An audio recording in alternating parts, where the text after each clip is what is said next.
શું કામ?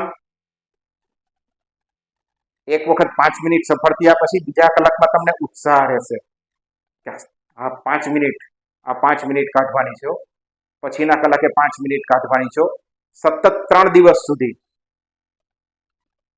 એનાથી તમારો ઉત્સાહને એક અંદર તમે જાળવી રાખી શકશો. જો એક સાથે રિલીઝ થઈ ગઈ આ ઉર્જા, આ ઉત્સાહ એક સાથે વયો ગયો, તો મિત્રો એની અંદર ગેપ પડવાની શક્યતા મેક્સિમમ છે. 3 દિવસ સુધી આવા 3 દિવસ કાઢો. જે લોકોને 5 મિનિટના લેવલે પહોંચવામાં તકલીફ પડતી હોય એ લોકોને પણ 3 થી 4 દિવસે પોતે પોતાના મન ઉપર કંટ્રોલ મેળવી શકશે. આ હકીકત છે, આ વાસ્તવિકતા છે. આવા મિત્રોએ એક વખત 5 મિનિટના સમયે પહોંચ્યા પછી